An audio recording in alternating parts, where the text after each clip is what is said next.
What's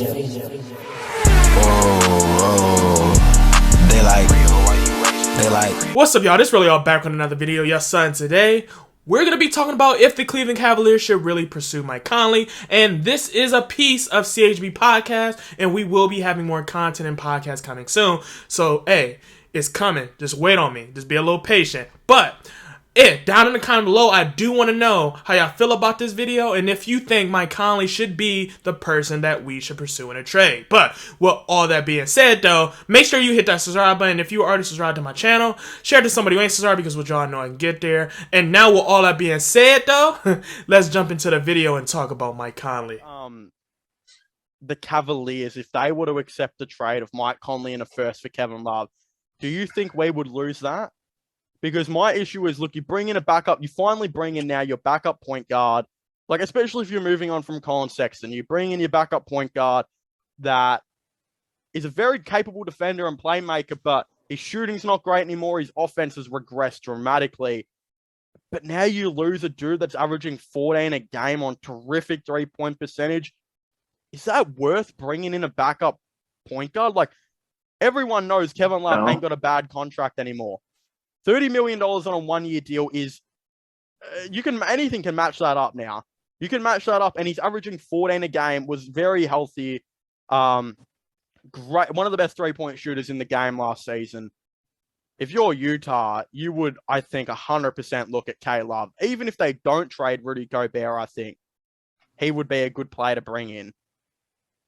Yeah, for Utah, yeah, you make that deal. But if you Cleveland, I don't think you make that deal because you don't have any clear successor to just the shooting presence as Kevin Love, and you're trying to add on shooters, right? Yeah. You're trying to add on players that can increase your spacing. You're trying to add on to players that can make it easier for Evan Mobley, Jared Allen, and Darius Garland.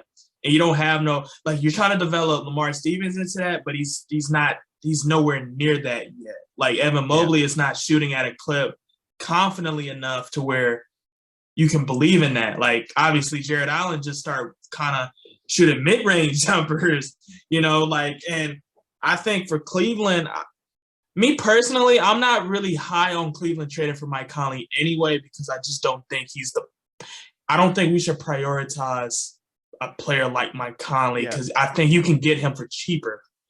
But can you get a player like Kevin Love for cheaper?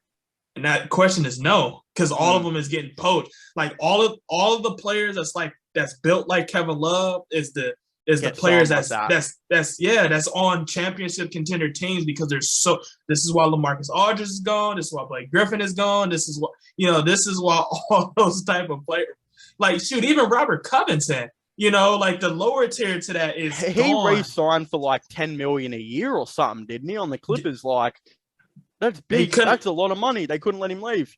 They didn't want to take the chance of him on an open market because they know how valuable that type of player is on the open market. Like, so they overpaid for him because you had to.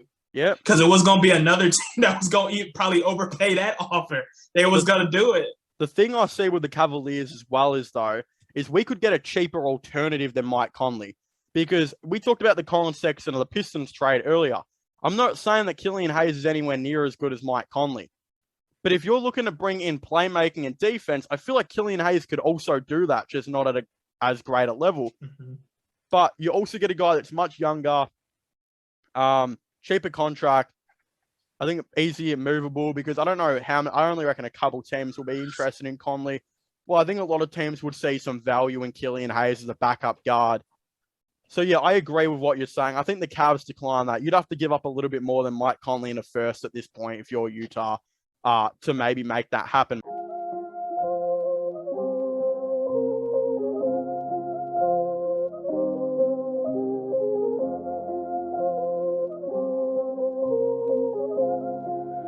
That's Atlantis with that money.